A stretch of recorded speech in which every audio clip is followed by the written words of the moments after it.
There's a special kind of hurt that doesn't come from being broke. It comes from being sized up. From watching someone you love tense their shoulders before a family dinner like they're walking into a storm they've survived too many times. And you sit there smiling, swallowing it because you don't want to make it worse, even when you know one truth could end it all. Tonight's story isn't here so we can clap when someone gets humbled, and it's not here so we can throw stones at a family that chose status over tenderness. It's a quiet invitation for Chung Ta to notice what money can't buy: respect, safety, and the simple feeling of being seen. Because this is the night a man walks into his in-laws' mansion looking like a poor, naive husband, while secretly holding $10 billion worth of shares in the company they worship. His wife thinks he's just living simply. He thinks he's protecting love. Then the dinner turns formal, the room turns cold, and an envelope slides across the table, and everything that was hidden starts to breathe. But before I share the story, I want to know you are here with me. Just say "listening" in the comments, or let me know where you're watching from. Sometimes even the smallest connection can make a story feel heard. Thank you. And now, here's my story. Also, if you've ever been underestimated, dismissed, or treated like you were worth less than the person beside you, hit subscribe. Not because this is some fairy tale about money, but because this is the kind of story you don't forget once you've lived it. My name is Cassian Vale, and I never told my wife I owned the power to destroy her father's empire until the night he tried to purchase my silence. The envelope didn't slide across the table like paper. It slid like a verdict. One smooth shove from Graham Kingsley's hand and suddenly my marriage had a price tag. The dining room glowed in warm yellow light that was meant to feel inviting, but it only made everything look staged like a photo shoot for people who wanted the world to believe they were kind. The table was dark wood polished to a mirror shine. The silverware had weight to it, the kind that reminds you you're holding someone else's money. Crystal glasses stood perfectly aligned, each one centered like a soldier waiting for inspection. Across from me, Graham sat at the head like this was his boardroom and not his home, shoulders squared, chin lifted, suit jacket on even though we were eating dinner. To my right, Harper's knee kept brushing mine under the table, not by accident, by instinct, like her body was checking that I was still there. Celeste Kingsley didn't look me in the eye long enough to call it eye contact. She looked at my hands instead. Then my wrist. Then the plain watch I wore because it told time and nothing else. Her gaze lingered like a silent appraisal, like she could calculate my worth down to the penny if she just stared hard enough. Graham reached down beside his chair, pulled out a leather folder with the kind of careful control men use when they want to feel powerful, and set it on the table with a soft thud that still landed like a threat. He didn't push the folder. He pushed the envelope clipped to it, smooth, deliberate, confident, straight toward me. It slid over the cloth without catching, like this wasn't the first time he'd tried to buy a problem away. I didn't open it. I didn't even touch it. I just looked at it like it was a line drawn in ink between the life Harper and I had built and the one her parents thought they still owned. My heart beat louder than the clink of silver, louder than the small, polite sounds of a dinner that was already dead. In that moment, I knew with a clarity so sharp it almost felt calm that this was not a family meal. This was a transaction, and I was the product they thought they could return. 72 hours earlier, life had been simple in the way Harper and I made it on purpose. Morning light came through the cheap blinds in our little place up in Hyde Park, turning dust in the air into something almost pretty. Harper stood barefoot on the kitchen tile in one of my old t-shirts, hair still damp, making coffee like it was a ritual that could protect us from everything outside those walls. I closed my laptop, slid it into my beat-up backpack, and set it beside the door. My car keys, old Subaru keys with a scuffed plastic fob, sat in a ceramic bowl we'd bought at a weekend market because Harper liked the glaze. Harper checked her calendar on her phone while the coffee dripped. She talked about the community meetup she was hosting in East Austin, about a family she'd been trying to help get back on their feet, about donors who wanted results but hated the word need. She lived for other people in a way her family never understood, like the whole point of having anything was to give it away before it spoiled you. I listened, nodded, asked the right questions, and kept my own life quiet. I kept everything just enough. A normal apartment, normal dinners, normal weekend trips that never required passports. Not because I couldn't do more, because I could do almost anything, but because I wanted our love to have room to breathe without being crushed under the weight of what money does to people. Harper had grown up with rooms she didn't use and closets full of clothes she didn't choose. With me, she chose the small life. She chose the quiet. And I made damn sure it stayed hers to choose. That's why the text message hit her like a bruise the moment she read it. She didn't even say it out loud at first. She just slid her phone across the counter to me like the screen itself was too heavy to hold. It was from Celeste. 4 clipped sentences that carried the full weight of Westlake Hills behind them. Friday. Dinner. Just the 4 of us. Important. Harper's face changed the second her eyes hit that last word. Important. In the Kingsley family vocabulary, important didn't mean heartfelt. It didn't mean vulnerable. It meant planned, scripted, controlled. It meant someone had already decided how the night was supposed to end, and just needed the rest of us to play our parts. Harper blew out a breath like she'd been holding it for years. "I don't want to go," she said, voice tight. Or, "I don't want you to have to go." Then she looked at me with that mix of love and anger I'd seen too many times after too many family gatherings. "I'm not doing that thing again where they make you feel small. I can't watch it." I kept my voice neutral the way you do when you're steadying the other person's panic with your own calm. "We're going," I said, and even as the words left my mouth, I felt the weight of them settle behind my ribs. Harper's eyes flashed. "Why?" "So they can take turns poking at you like it's sport." I didn't answer with pride. I answered with something colder, something calculated. "Because I want to see how they treat a man they think is poor and naive," I said. "I want to see how far they'll go when they believe they have all the power." Harper stared at me like she was trying to read the part of me I kept locked away, the part that didn't flinch. "Cassian," she said, soft now. "Sometimes I hate them for what they turn me into. I become this obedient version of myself the second I step in their house." She swallowed. "I don't want that version of me anymore." I wanted to tell her the truth right then. That if her father ever tried to push too far, I could end him with a phone call. That the Kingsley name, the Kingsley money, the Kingsley empire, so much of it rested on shares they didn't control anymore. But I couldn't. Not because I didn't trust Harper. Because I did. I trusted her with my heart, with my life, with the quiet parts of me I didn't show the world. I couldn't tell her because I needed to protect one thing I'd never been able to buy: certainty. I needed her to know without any doubt she loved me when she thought I was just a guy with a laptop and a car that rattled when the AC kicked on. I needed to know she chose me when there was nothing to gain, and I needed her to see her family clearly with her own eyes, not through a story I told her after the fact. People like Graham and Celeste could fake kindness when they thought it mattered. They could perform acceptance if it kept their image intact. But when they believed no one was keeping score, when they believed I was just some harmless husband they could shove aside, that was when their real faces came out. So I swallowed the truth and let it sit in my chest like a stone. I thought about Elliot Marlowe, my attorney, about the web of entities and signatures and filings that had been built over years with one purpose: keep my name off the front page while my influence quietly grew. Only a handful of people knew what I actually held. Elliot knew, my advisors knew, no one else. Not Graham, not Celeste, not even Harper. I didn't pick up the phone. I didn't warn anyone. I let the invitation stand. I let the trap set itself. Friday crept closer the way storms do in Texas, hot and bright, right up until the moment the sky changes color.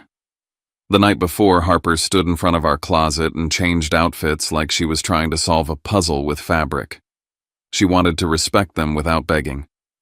She wanted to look like herself without giving them an opening. She pulled a dress out, held it up, shook her head, tossed it on the bed. Another dress. Another rejection. Her jaw was clenched. Her hands trembled just slightly when she reached for the hanger again. "They make me feel 16, she said, voice small and furious at the same time. I hate that. I stepped behind her, wrapped my hands around her waist, and rested my chin on her shoulder. "You don't owe them anything," I said.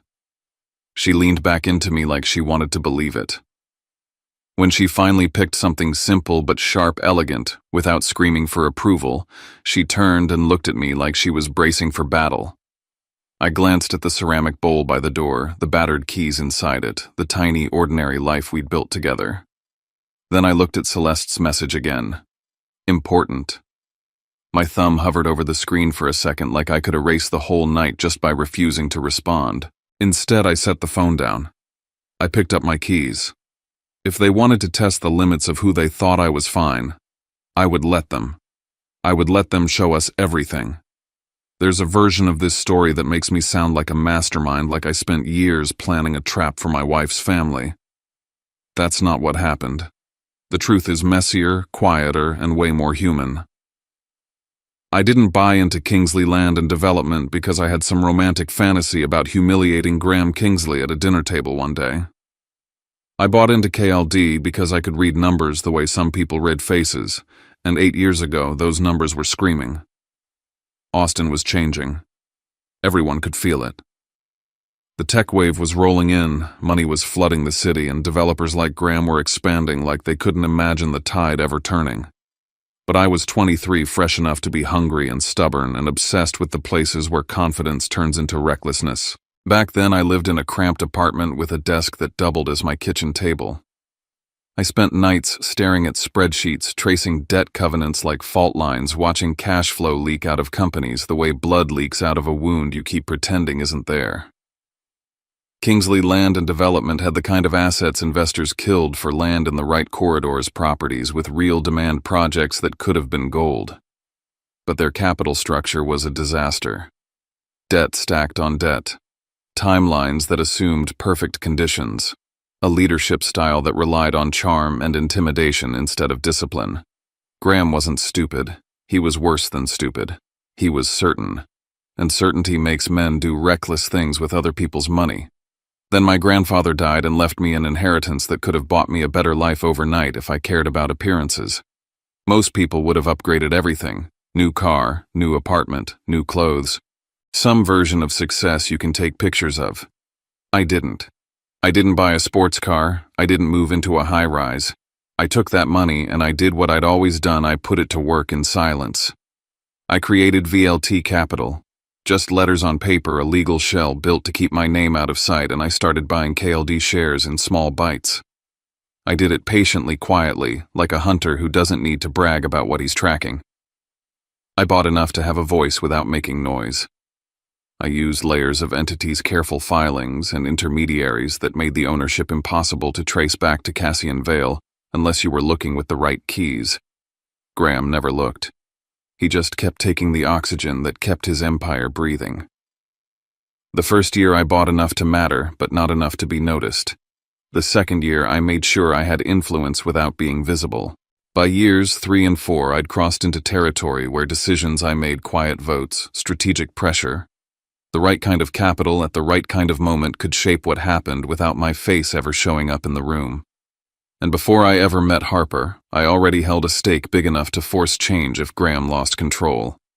Today that stake is worth around $10 billion. $10 billion. I've seen people say numbers like that and smile like it means they've won life. It doesn't feel like winning. It feels like responsibility that never sleeps. And it's exactly why my life stayed small on purpose. Money that loud attracts people who only know how to hear one thing. Harper didn't come into my life as part of any plan. She crashed into it like sunlight, unexpected and warm when I'd gotten too used to the cold glow of screens. We met at a charity event downtown, one of those polished Austin fundraisers where the drinks are overpriced, the speeches are rehearsed, and everyone is scanning the room for someone more important to talk to. Harper was there because Celeste dragged her because the Kingsleys had a reputation to maintain. I was there because a client I respected was being recognized, and showing up mattered. At some point, we both ended up at the edge of the crowd near the bar, half laughing at the same shallow conversation we'd just escaped. Harper had this deadpan way of watching people perform themselves. She leaned close and imitated her mother's social voice so perfectly I almost spit out my drink. I admitted I had no idea what half the forks were for at the plated dinner tables. She laughed, really laughed, and for 3 hours the rest of the room didn't matter. She warned me before she gave me her number. Not in a dramatic way, in a tired way. My family is intense about money, she said. Status, all that. Then she looked straight at me like she was offering an exit. If that's going to be a problem, tell me now. I didn't tell her the whole truth. I told her the only truth that mattered. Money doesn't make someone worth loving, I said. Character does. She watched me for a beat like she was deciding whether to believe that a man could really mean it. Then she nodded like she'd been waiting her whole life to hear someone say it without trying to sell her something. We moved fast, not because I was reckless, because she was real. Because the quiet part of me that never relaxed around anyone else relaxed around her. When I proposed, Celeste tried to turn it into a negotiation, tried to turn the wedding into a showcase. Harper shut it down. She wanted a small ceremony, 50 people, people who actually mattered. Graham gave a toast that sounded polite if you didn't know how to listen, but the disappointment was underneath every word. It wasn't that he didn't like me. It was that he didn't respect the idea of his daughter choosing anything outside his script. Harper's choice was a threat to his identity. And he responded the way men like him always do, by trying to rewrite the story until he was in control again. Our life after the wedding was ordinary in the best way. We rented instead of bought. We cooked at home. We went to the farmer's market and argued about which peaches were worth it. Harper worked long hours at her nonprofit and came home smelling like the outside world's sundust cheap office coffee, while I sat at my desk running models and advising clients who thought they were smarter than everyone else because they had money. Harper never complained about the apartment. She never made me feel like she was settling. But I could see the strain her family put on her. Every time we drove up to Westlake Hills, her shoulders rose like she was bracing for impact. The Kingsleys didn't attack with fists. They attacked with polish, with smiles that didn't reach the eyes, with comments that sounded harmless if you didn't know they were knives. Thanksgiving was the worst. Graham would corner me in the living room with a glass of whiskey and explain real estate development to me like I was a kid who'd wandered into the wrong room.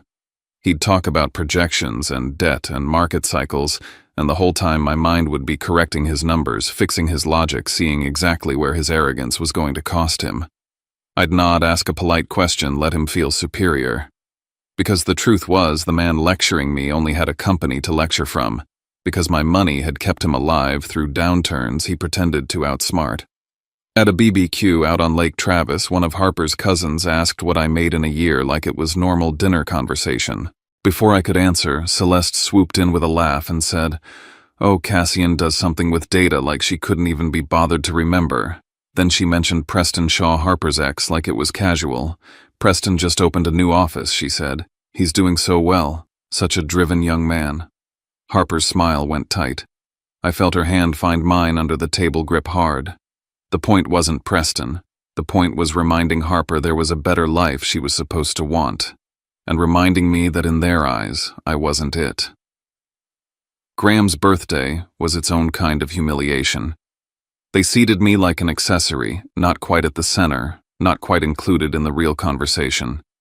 The men talked business and deals like they were swapping war stories, and every time I offered an opinion, there was a pause just long enough to make it clear my voice had to earn permission. Harper sat stiff beside me, cheeks flushed with anger she couldn't release in front of her parents. Celeste made one of her sweetest-sounding comments of the night, the kind that could pass for kindness if you didn't know the intent. "Harper has sacrificed so much," she said, looking at her daughter. "She could have had a life more fitting." The words landed and stayed. Harper's jaw tightened. Mine didn't move. Because if I reacted, I'd be playing the role they wanted, emotional, defensive, insecure. And I wasn't going to give them that. What they didn't understand was that I was measuring them the whole time. Not their money, their character. How they treated the person they claimed to love when she didn't obey. How they treated the man she chose when they assumed he had no power. Harper asked me once on the drive home from a brutal holiday dinner, voice shaking, "Why do you let them do that?" I kept my eyes on the road, hands steady on the wheel. "Because their opinion doesn't change who I am," I said. That was true. But it wasn't the whole truth. The whole truth was that I was watching, waiting, learning how far they'd go. And then a few nights before Celeste's important dinner, something happened that made my stomach go cold in a way their insults never had.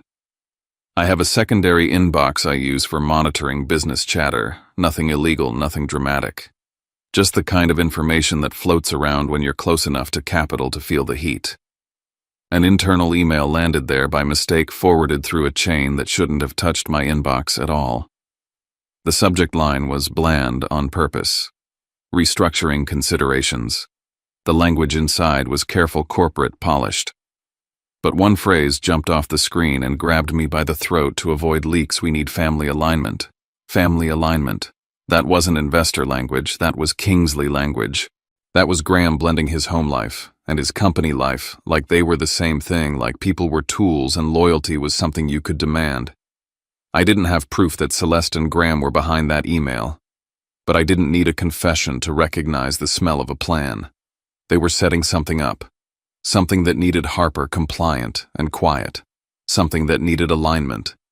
And suddenly that Friday dinner wasn't just about my worth as a husband. It was about control. About keeping their empire stable by tightening their grip on the one person in their orbit who still had a conscience.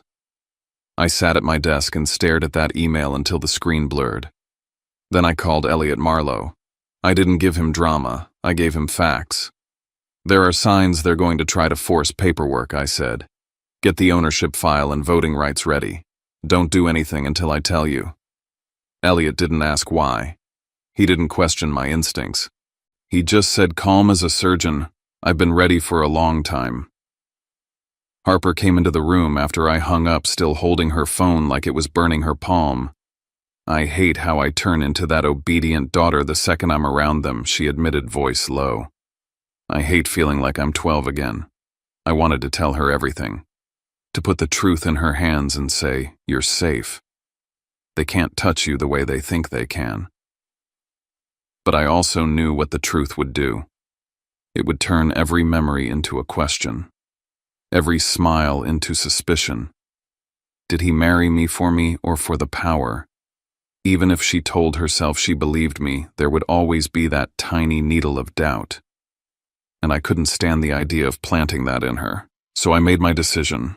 We were going to that dinner. If Graham and Celeste were decent people, if they could treat me like family even when they thought I was nobody, then maybe there was a future where I told Harper the truth, gently, safely in our own home. But if they were going to reveal what they really were, if they were going to try to buy me, threaten her, trap us with paper, then Harper needed to see it with her own eyes. Not because I wanted to hurt her, because she deserved clarity. That night, Elliot sent me a message so short it felt like a blade.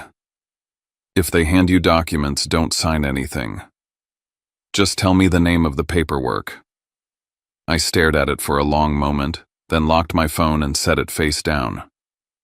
Harper got another message from her mother almost immediately after, as if Celeste could sense the shift in the air. 7 o'clock.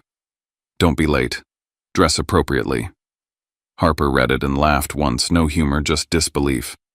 They can't help themselves, she said. I looked around our small living room at the thrift store lamp Harper loved, at the stack of donated books she was organizing for a community program, at the life we built without spectacle. Then I looked at her, standing there with that familiar mix of fear and fury. I understood it fully in that moment. Friday wasn't a dinner, it was a stage. And the Kingsleys had already set their props. Friday came in hot and bright the way Austin always does, like the city was trying to pretend nothing ugly ever happens here. Harper started getting ready hours too early, not because she had time to kill, but because indecision is what anxiety looks like when it puts on lipstick. She pulled one dress off the hanger, held it up to her body, frowned, and tossed it onto the bed. Too simple and they'd treat her like she'd fallen off their map. Too nice and they'd accuse her of trying to crawl back into their world. She changed earrings 3 times, then stood in front of the mirror with her hands on the counter like she was bracing for impact. I kept my own outfit, boring on purpose khakis, a button-down, nothing that signaled power, nothing that signaled defiance either. The uniform of a man they could dismiss. The uniform of the role they'd already assigned me. Harper looked at me while she zipped up her dress, and her eyes had that familiar mix of anger and fear. "You're sure you want to do this?" she asked. The question wasn't really about dinner. It was about whether I was willing to walk back into the place that always made her feel small. I stepped closer, fixed the collar of my shirt, and kept my voice steady. "I want you to be left alone after this," I said. "To get there, we have to go through tonight." Harper swallowed like she wanted to argue, like she wanted to protect me, but her phone buzzed before she could. She glanced at the screen, and I watched the color drain out of her face so fast it scared me. "It's Talia," she said, already sounding exhausted. She answered on speaker without thinking because part of her still wanted to believe family calls were innocent. Talia's voice came through bright and sugary, the kind of tone people use when they're about to hand you a blade and want you to thank them for it. "Hey," she sang, just wanted to say, "tonight's gonna be interesting. Like you might want to emotionally prepare." Harper's eyes narrowed. "What does that mean?" There was a pause, a tiny stumble, like Talia had said too much too soon. Nothing, she said quickly. "Just, you know Uncle Graham when he gets formal. He's been, planning." Harper didn't let her off the hook. Planning what? Talia, another pause. Then the slip. "I mean, I heard he asked the family attorney to come by early," Talia said, trying to sound casual, failing. "But I'm sure they won't sit at the table.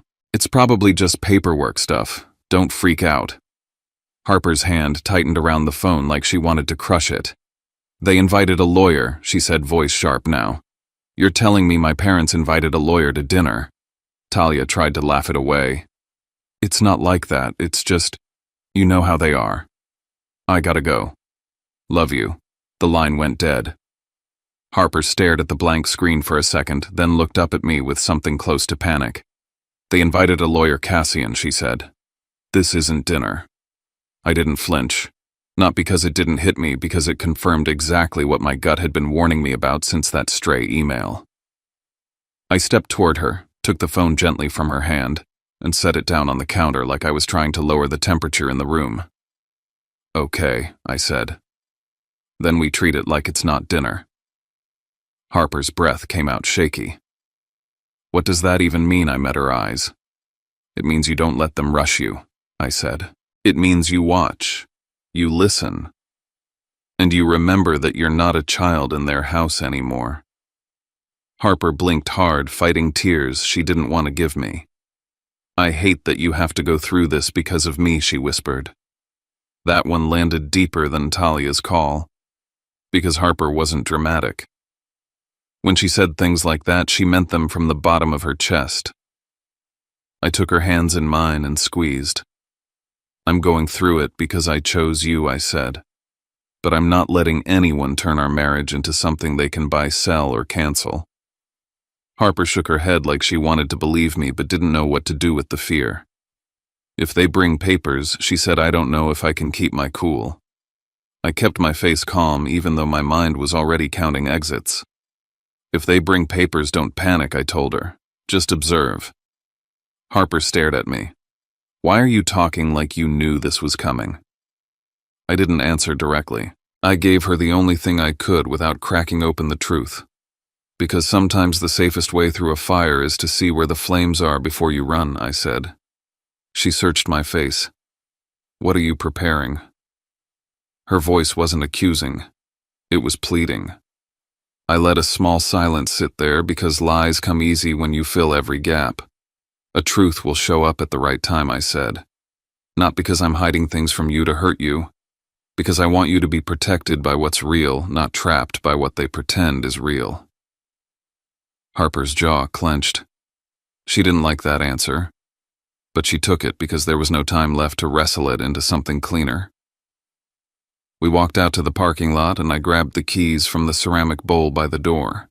The little scuffed fob felt heavier than it ever had, like even the simple parts of our life were bracing for what was coming. Harper slid into the passenger seat and buckled up too fast, like she wanted to lock herself down. We drove west toward the hills, toward the neighborhoods where the streets get quieter and the houses get bigger, and the air starts to feel like it belongs to a different kind of person. Austin's skyline shrank behind us. Westlake Hills rose ahead like a wall. The closer we got, the more Harper's silence filled the car. After a few minutes, she spoke without looking at me. "Every time we go there," she said, "I feel like I'm walking into a courtroom where they're both the judge. I kept my eyes on the road. Then tonight I said, you remember you're allowed to object. Harper let out a humorless laugh. They don't let me object. They don't get to decide what you're allowed to do anymore, I said. And I meant it. We turned onto their street, and the world changed. Gates, stone walls, landscaping so perfect it didn't look alive. Their home didn't look like a place people lived. It looked like a monument to winning. The driveway curved like it was designed to force you to slow down and feel the weight of it. Harper's hand found mine for a second, squeezed hard, then let go like touching me made it too real. We parked. The house loomed, and when the door opened, Celeste Kingsley was standing there herself, not the housekeeper, not an assistant. That was the first sign she intended to control the night from the first breath. "Harper, darling," she said, pulling her daughter into an embrace that was careful enough not to disturb her hair. Then Celeste's eyes slid to me and her mouth formed my name like it was something she'd agreed to tolerate. Cassian, polite, cold, precise.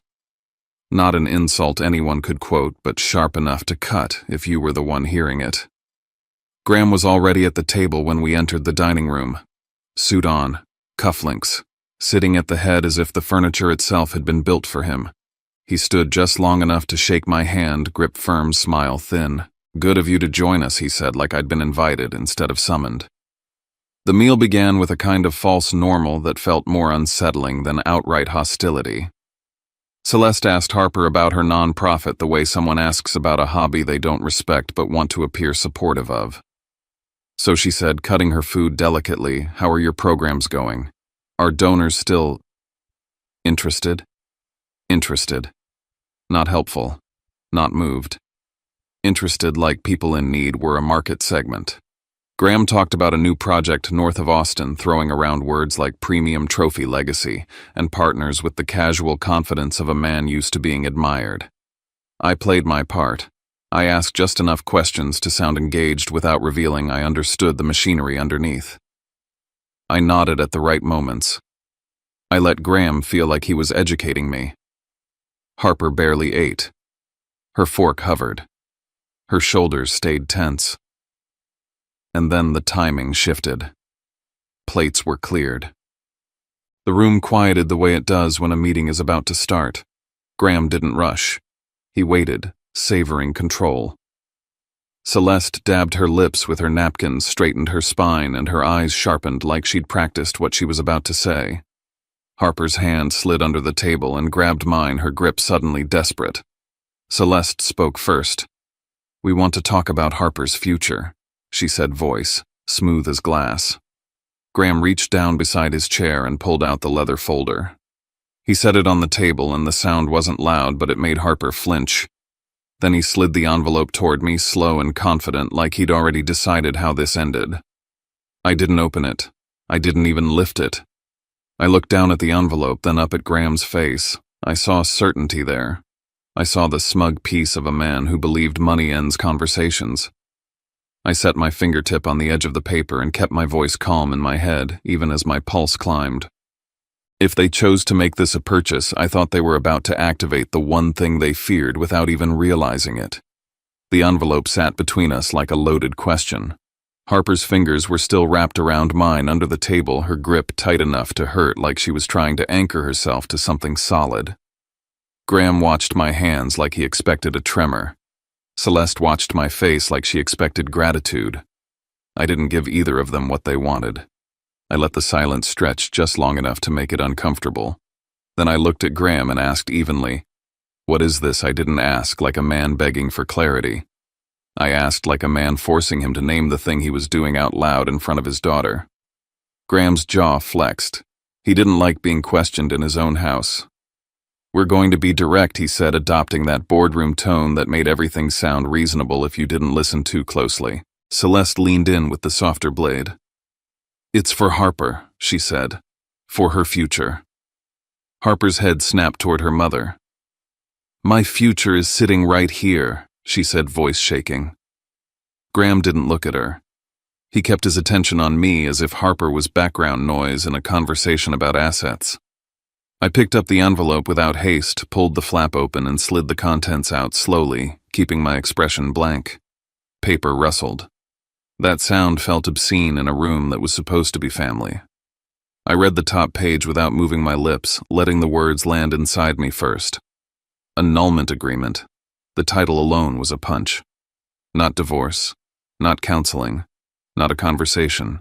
An eraser. A clean wipe. I flipped to the next sheet and saw the check clipped neatly to the front, bold numbers printed like a statement, $500,000. $500,000.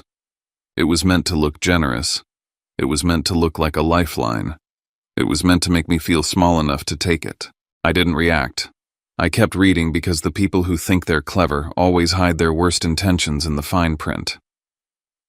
Under the main agreement was an appendix, smaller font, tighter margins, the kind of page most people skip because their pride won't let them admit they don't understand legal language. I read it anyway, line by line, while my heartbeat stayed loud in my ears. Confidentiality, non-disparagement, a prohibition on contacting Harper for a defined period. And then the part that turned my stomach colder than the rest, a release clause drafted like I was a threat, like the Kingsleys needed legal protection from me after they bought me off. It framed our marriage as a risk exposure. It framed Harper as a resource to be reclaimed. I felt Harper shift beside me as she realized this wasn't just a cruel gesture, it was a cage built out of paper. Celeste spoke as if she were explaining something kind. "It's cleaner this way," she said. "No ugliness, no drawn-out mess. Just a mutual acknowledgement that this wasn't the right fit." Harper's voice cut in. Mutual. Celeste's eyes flickered, but her tone stayed smooth. "Sweetheart, we're trying to help you." Graham finally spoke again, and the confidence in his voice made my skin crawl. "You married above your station," he said to me like he was stating the weather. "That's not an insult. It's reality. Harper could have had any life she wanted. We watched her trade it in. We won't keep standing by while she suffers because of sentiment." Harper shoved her chair back an inch, incredulous. "Suffers," she repeated. Graham raised a hand the way he did when he wanted a room to obey. "Let me finish." Then Celeste delivered the sentence that made Harper go rigid. "If this ends quickly," she said, "Harper can get back on track." On track. The phrase wasn't just insulting. It was familiar. It was the same language Celeste used when Harper was a teenager and wanted to take art classes instead of business electives.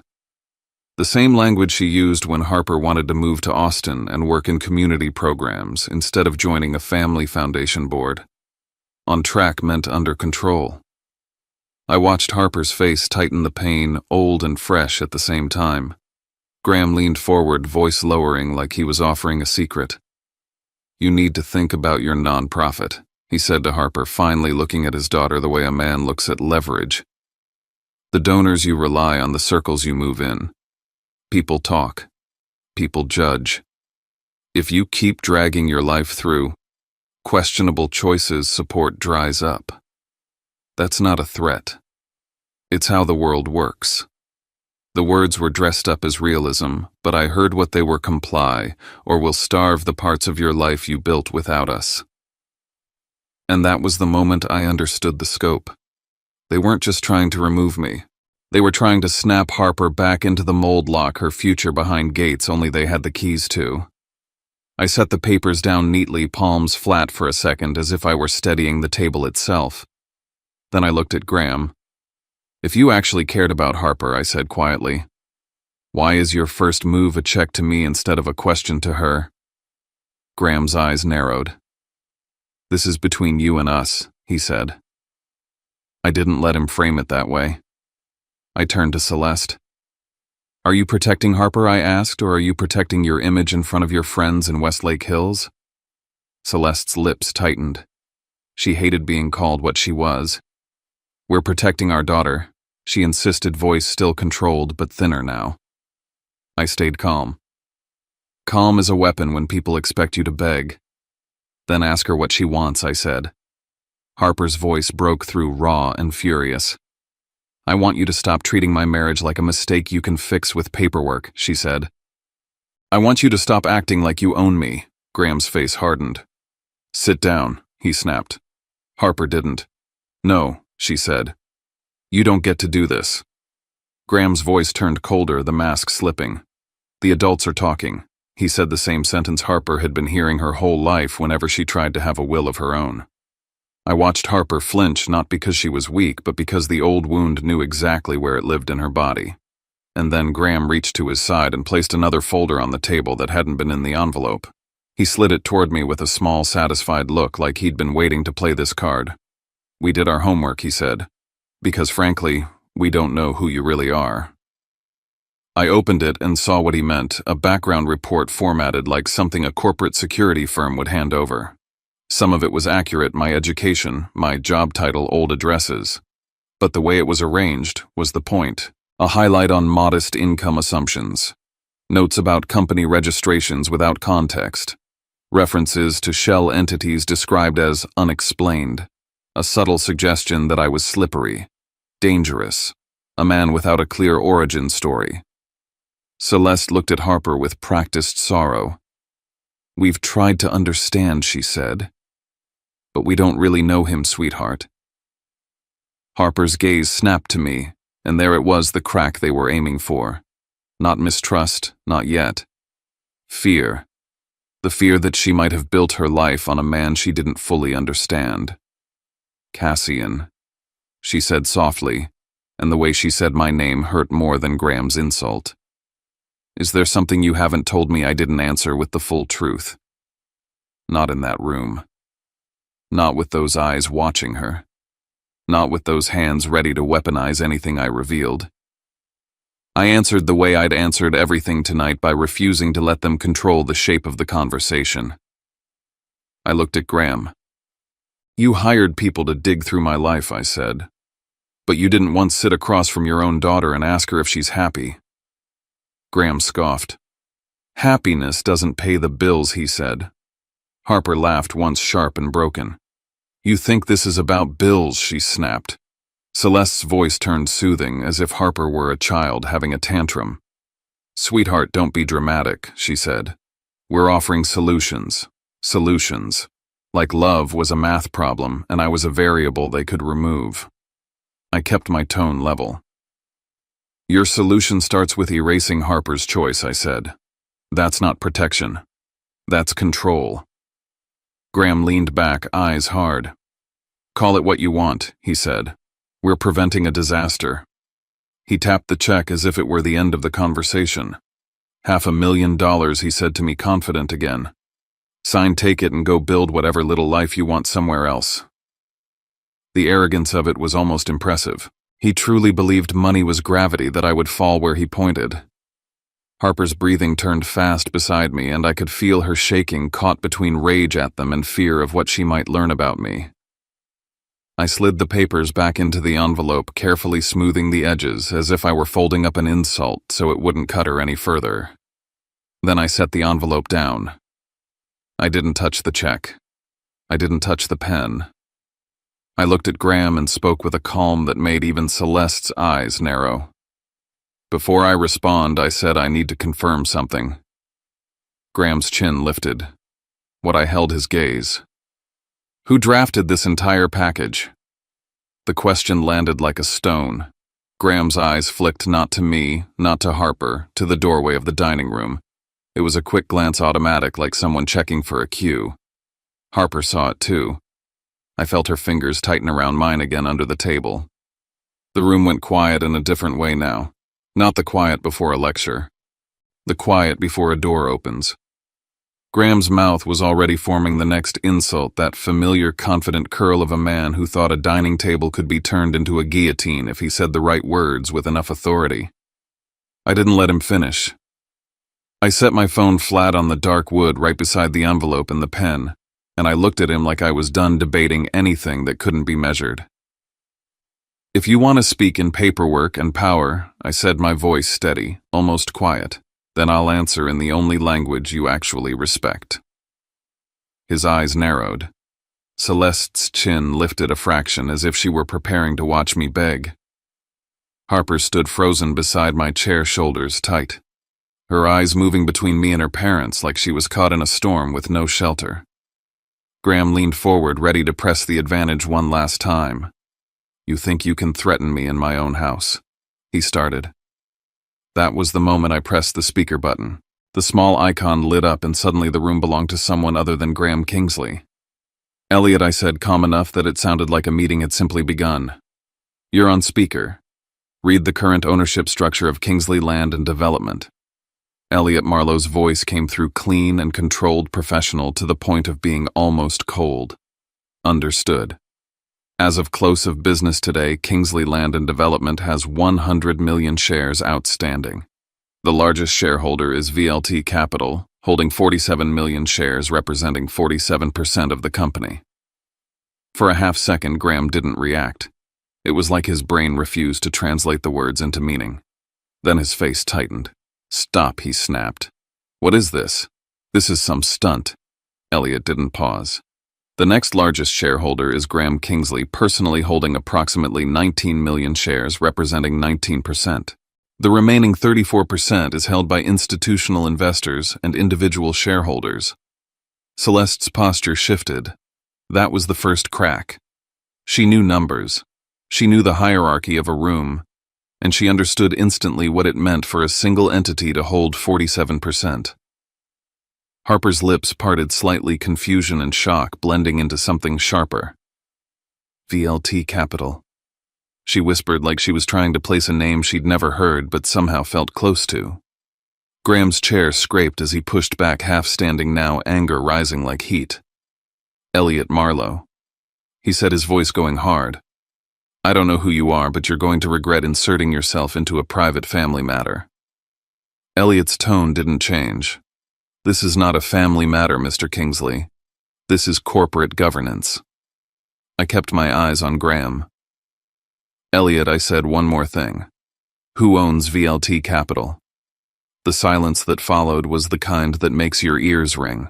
"VLT Capital is a privately held investment entity," Elliot said, "wholly owned by Mr. Cassian Vale. It was established several years ago and has been the primary vehicle through which Mr. Vale has accumulated his position in Kingsley Land and Development." Celeste went visibly pale. Not performative pale. Real pale. Like the blood left her face because her body finally accepted what her mind had been resisting. Harper turned toward me so fast it was almost a flinch. Her eyes were wide, glossy, and furious all at once. Graham stared at the phone as if it had grown teeth. "That's impossible," Graham said, but the certainty had drained out of him. "VLT is a fund, a firm. He stopped. Because he knew. He'd never asked. He'd never wanted to know. The money had shown up when he needed it. That had been enough. "Elliot," I said, keeping my voice steady, "give them the valuation." "Based on the last closing price," Elliot replied, "Mr. Vale's holdings in Kingsley Land and Development are valued at approximately $10 billion. Harper's breath left her lungs like a punch had landed. She put a hand to the edge of the table, steadying herself. I saw the pain in her face before I saw anything else. 3 years of her worrying about grocery budgets, about keeping our life reasonable, about whether she was dragging me down in her family's eyes. 3 years of her apologizing for them, trying to shield me, blaming herself. And here I was, holding a truth big enough to bend the entire city around it. Graham's voice cracked into something raw. 10 billion, he repeated, not even talking to us anymore, talking to the universe as if it had betrayed him. Then his eyes snapped back to me, and in that look I watched a man's identity start to crumble. "You," he said, the word loaded with disbelief and sudden fear. "You're telling me you've been—" "I'm telling you. I said that you slid a $500,000 check across this table and thought you were buying my marriage like it was a problem line item." I picked up the check with 2 fingers, holding it up under the warm light they'd chosen to make everything look expensive. 500,000, I said softly. "That's what you think Harper and I are worth." Celeste found her voice thin and shaking. "Cassian, why would you live like this? Why would you let us?" She couldn't even finish the sentence, because the answer wasn't about money. It was about who they were. Graham tried to grab the conversation back like he'd grabbed every room his whole life. "This is deception," he said louder now. "This is fraud. You—" "It's not deception," Elliot cut in, still flat, still factual. Mr. Vale's holdings are lawful, properly disclosed in the appropriate filings through the entity structure. Your company has been aware of VLT Capital as a shareholder for years. The only thing you were unaware of was the beneficial owner's identity. Graham's hands flexed at his sides. You think this gives you the right to gives me the right to speak in the same language you just tried to use against me, I said. Paper, power, control. I let that settle, then leaned in slightly, lowering my voice. And you want to know the part that should bother you most? I didn't come here to do this. You forced it. You made this a legal ambush. You threatened Harper's work. You tried to break her down into a compliant version of herself. So now we're done pretending. I turned my head just enough to meet Harper's eyes. She was staring at me like she was looking at a stranger wearing my face. The hurt there was sharp and justified. Harper, I said, voice softer now, I know you're angry. Angry? She echoed, voice trembling. Cassian, I have been terrified for years that I was dragging you into my family's cruelty. I've lost sleep over money, over whether we'd ever be okay, over whether you resented me, and you watched me do that. I watched you love me without conditions, I said. That's what I held on to. And I needed you to know it was real. Not because I wanted to test you, because I didn't want this. I gestured toward her parents, toward the table, toward the envelope to poison what we have. If I told you early, everything would become suspect. Every kind thing I did could be questioned. Every hard moment could be rewritten as strategy. I needed us to be us first. Harper's eyes filled, but her jaw stayed tight. And you needed me to see them, she said, voice breaking. You needed me to watch my own parents do this. I needed you to see the truth with your own eyes, I admitted, because they would have told you I was exaggerating. They would have made you doubt yourself. Tonight they showed you exactly who they are when they think they have all the power. Celeste made a small sound like a sob caught and forced back. Harper. Honey. Harper turned her head toward her mother with a look I'd never seen before. Not fear. Not pleading. A clean, hard clarity. Don't, she said. Not right now. Graham's voice rose again, desperate now. This is my company, he insisted, as if repeating it could make it true. You can't do this to me. I set the check down, then slid it back toward him. You tried to do it to your daughter, I said. You tried to do it to me. You just assumed I couldn't answer.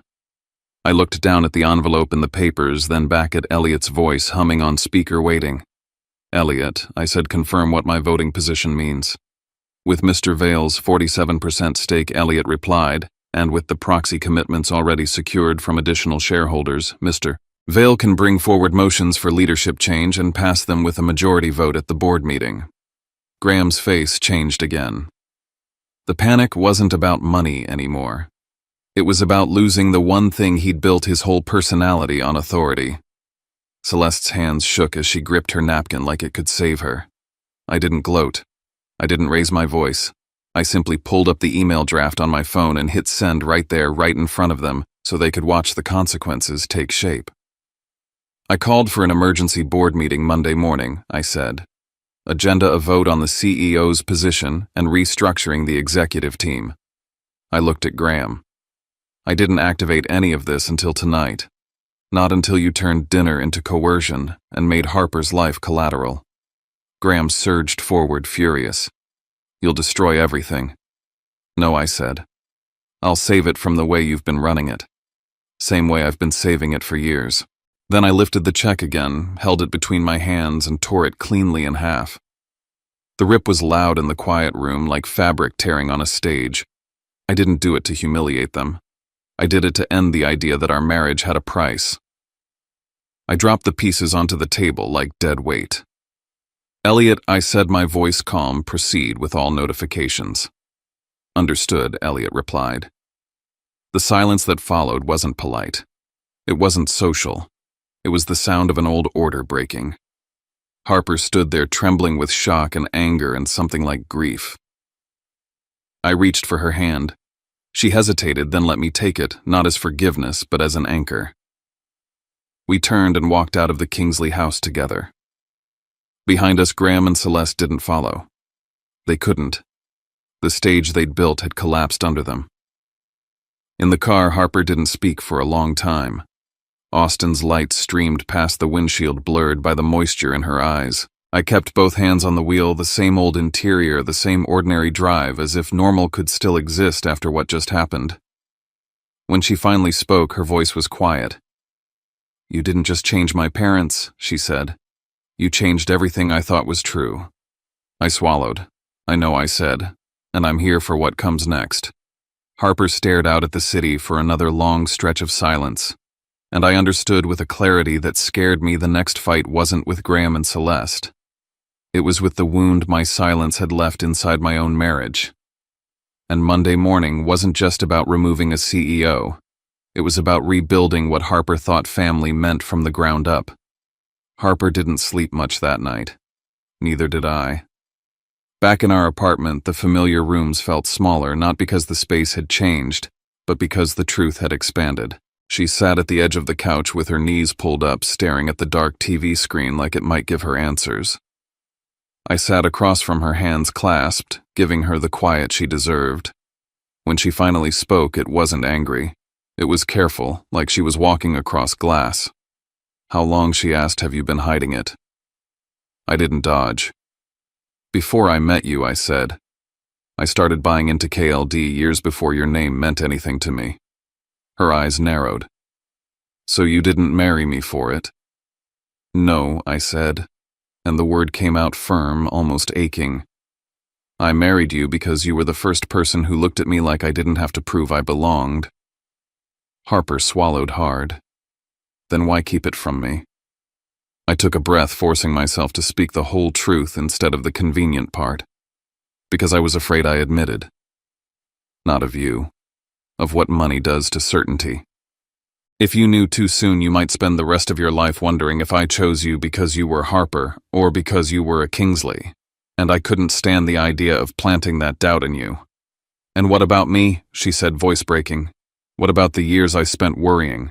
The times I skipped things I wanted because I thought we needed to be careful. The times I felt guilty for having a family with money while you were, you know." I leaned forward. "That's on me," I said quietly. "I should have protected you from that stress. I thought I was protecting something pure, but I let you carry fear you didn't deserve." Harper's eyes filled. She wiped them fast, frustrated with herself for crying. "Did you do it to guide me?" she asked. "To make me see them as monsters?" "No," I said immediately. "I did it to keep our marriage from being about them at all. But I also needed you to see their control clearly, not through my interpretation. Tonight they proved it without help from me." Harper stared at me for a long moment, then reached across the space and took my hand. "Not forgiveness, not yet, but choice. I'm not okay right now," she whispered. "But I'm here. That's all I want," I said. "To keep choosing each other while we figure out the rest." Monday morning arrived sharp and clean, like the city had been scrubbed overnight. The headquarters of Kingsley Land and Development downtown looked like every modern temple to money glass steel, a lobby that smelled faintly of polished stone. The boardroom upstairs was worse. Long table, perfect chairs. A view of Austin that made the city look like it belonged to whoever sat at the head. Graham was already there when I walked in with Elliot. He looked smaller than he had at dinner, not physically but emotionally, as if he'd spent the night watching his life slip through his fingers. He tried to meet my eyes with the same intimidation he'd used on contractors and junior executives for years. It didn't land. I didn't come in smiling. I didn't come in to humiliate him. I came in like a man correcting something that had been allowed to run wrong for too long. Elliot distributed documents with the calm efficiency of someone who had prepared for this meeting long before it was scheduled. I took my seat without claiming the head of the table because power doesn't need theater. It needs leverage. Elliot spoke first, outlining the motion with precision. Interim leadership team. Review of high-risk projects. Governance reforms. Financial controls. A restructuring plan designed to stabilize KLD for the long term, rather than feed Graham's appetite for control. Board members glanced at Graham, then at the papers, then at me. Some of them had laughed at him in private for years. Some had feared him. All of them understood that the company's reputation was now tied to what happened next. Graham tried one last time to frame it as betrayal. "After everything I built," he said, voice tight, "you're going to strip me of my position because of a family disagreement." A woman at the far end of the table, someone who'd smiled through his meetings for years, finally spoke. "It's not a family disagreement," she said. "It's a pattern."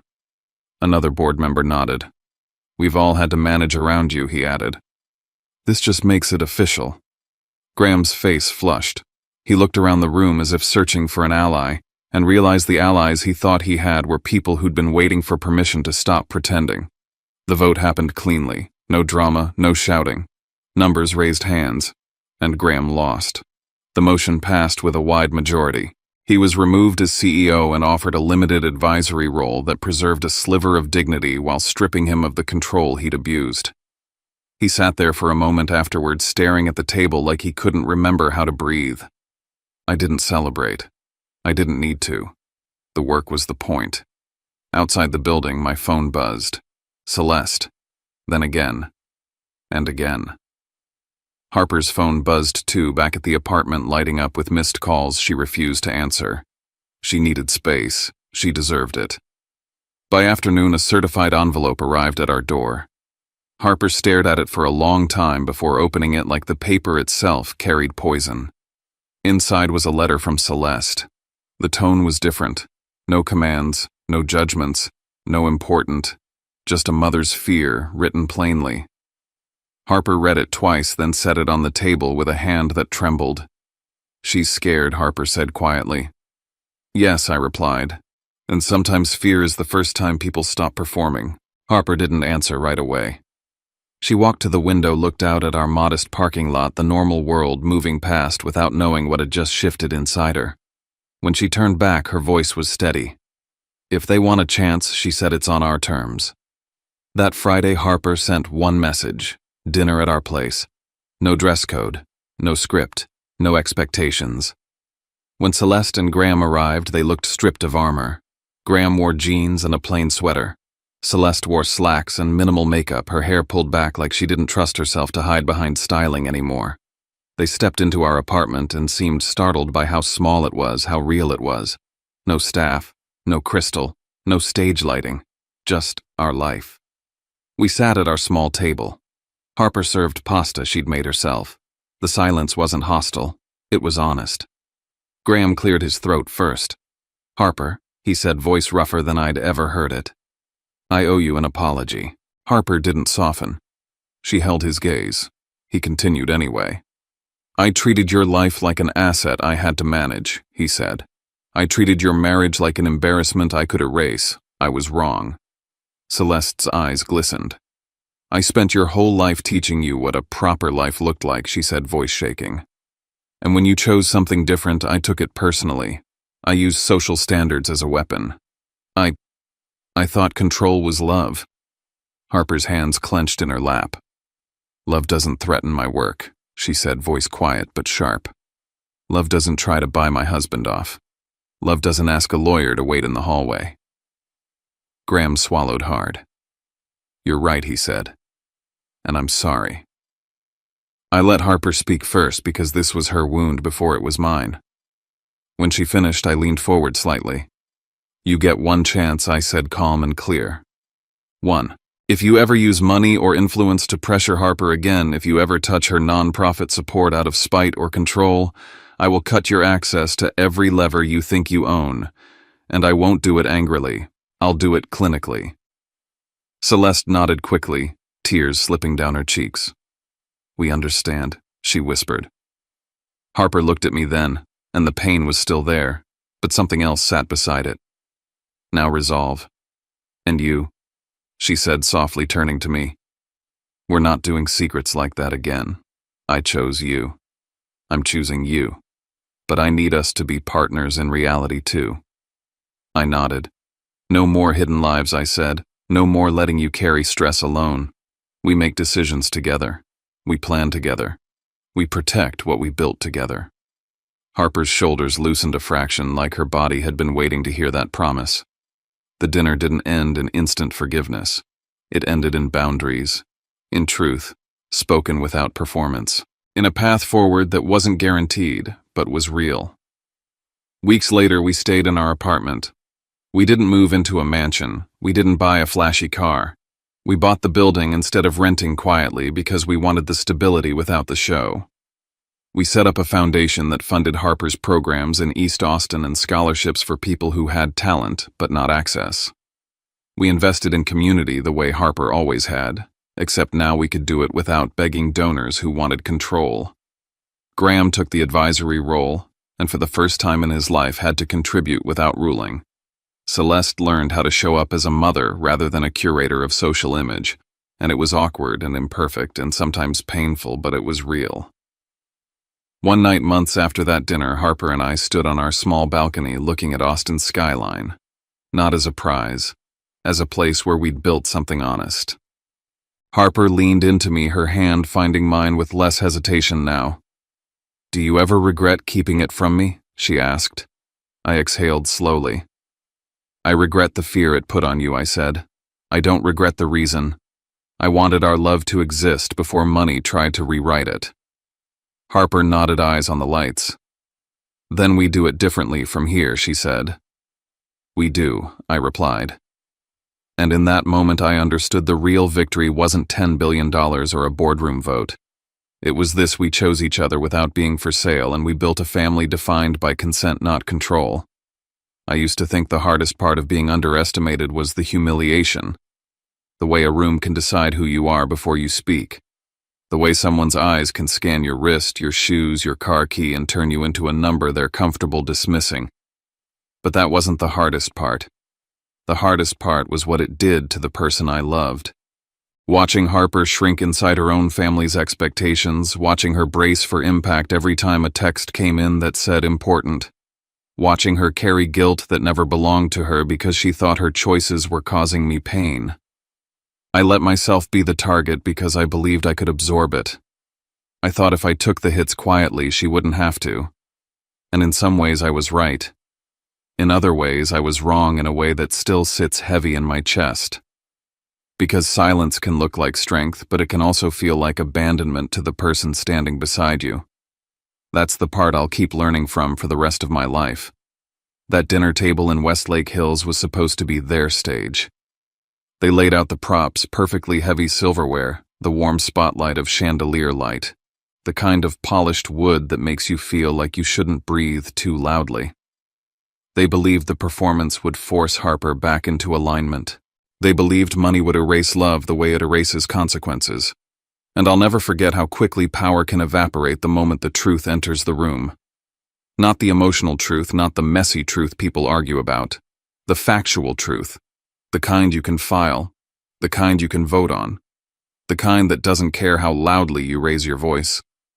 But here's what surprised me most after everything settled: the satisfaction wasn't in watching them collapse. It wasn't in the board vote or the calls or the stunned silence that followed my attorney's numbers. The satisfaction was in Harper's clarity. The moment she looked at her parents and didn't flinch. The moment she said, "Don't," and meant it. The moment she realized she didn't have to be anyone's obedient daughter to be worthy of love. That was the real win. Because the truth isn't meant to be a weapon. It's meant to be a foundation. And Harper finally got to stand on solid ground. If you're listening to me right now and you've ever been the person at the table that nobody bothered to learn about, if you've ever been judged by your job title, your zip code, your last name, your bank balance, the car you drive, then I need you to hear this clearly.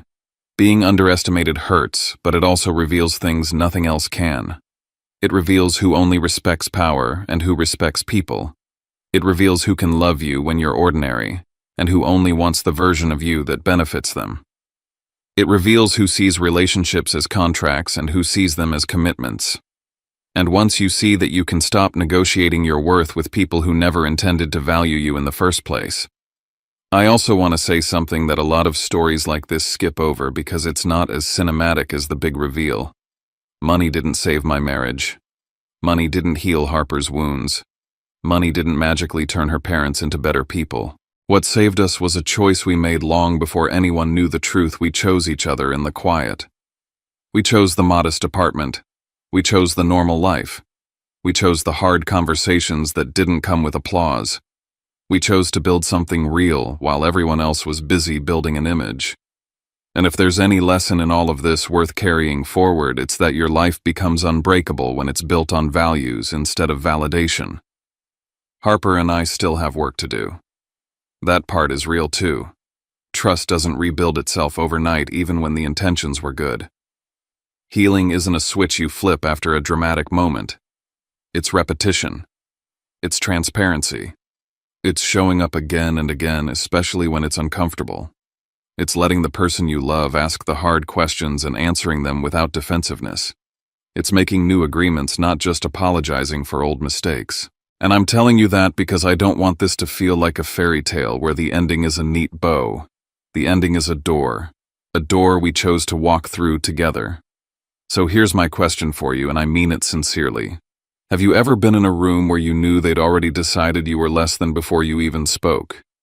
Have you ever been treated like an obstacle to someone's plan? Have you ever had to fight for the right to live your own life, not the life someone else designed for you? If you have, I want you to do something simple right now. Comment just one word. Listening. Or tell me where you're watching from. I'm not asking because I want numbers. I'm asking because stories like this can make you feel isolated, like you're the only one who has ever sat through that kind of pressure with your stomach in knots. And you're not.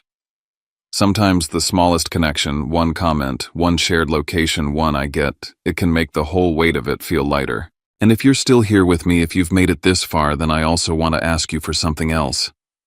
Subscribe. Not because I'm chasing a milestone, but because the kind of stories we tell here are for people who have lived through something. People who know what it means to be doubted, dismissed, cornered, controlled, or quietly humiliated and still choose integrity instead of becoming cruel. This channel is a place for the ones who didn't get handed respect, who had to earn it, and who are learning that the best kind of victory isn't destruction. It's growth. It's boundaries. It's building a life so solid that nobody else gets to shake it. When you subscribe, you're not just following content. You're choosing a space where character matters more than status, where power is measured by self-control, not intimidation, where love isn't a bargaining chip, where people don't get to rewrite your story because they think they own the pen. And if you've ever needed a reminder that you're allowed to stand up for yourself quietly, firmly, without theatrics, then you belong here. Because I'm going to keep sharing the moments that taught me that strength doesn't have to be loud and dignity doesn't require permission. Hit the like button too if any part of this landed in your chest the way it landed in mine. It tells me you want more of this. More real stories, more hard-earned lessons, more proof that you can survive being underestimated and still come out kind, still come out whole. And if you know someone who is living in a family dynamic that feels like control dressed up as love, share this with them. Not to start a fight, to start a thought. Sometimes one story is the first crack in a wall someone's been trapped behind for years. I'm Cassian Vale. I'm the man they tried to buy off at a dinner table like I was disposable. I'm also the man who learned that the truest wealth isn't $10 billion in shares. It's the ability to look at the person you love and say, I choose you, and mean it even when it costs you comfort, even when it forces you to confront people you once wanted to please. It's the freedom to live simply because you want to, not because you have to. It's the courage to draw a line not out of hatred but out of respect for the life you're building. And it's the peace that comes when you stop trying to win approval from people who only understand power. So if you're here, if you're listening, if any part of this reminded you of your own life, let me know in the comments. Say listening. Tell me your city. Tell me the moment you realized you were done being small for someone else's comfort. I read more than you think, and I carry these stories with me because this isn't just entertainment. It's a reminder. A reminder that you're not crazy for wanting respect. You're not selfish for setting boundaries. You're not weak for feeling hurt. And you're not alone. Thank you for being here with me. Thank you for giving this story a place to land. And if you want more stories about justice, redemption, and the quiet satisfaction of people finally seeing what they dismissed, subscribe now, because the next one might sound different on the surface, but it'll hit the same truth. The most dangerous person in any room is often the one everyone is ignoring. Not because they're plotting revenge, because they're building strength in silence. And one day when it matters, they stop whispering and start speaking in facts. If you stayed with me to the very end, thank you. After all the numbers and the shock, what lingers for me isn't the 10 billion. It's the moment we stop treating people like price tags. Tonight reminded me that in every family, in every room, Chungta are all carrying something: pride, fear, old expectations, and sometimes the people who hurt us are also the ones who don't know how to love without control. That doesn't excuse it.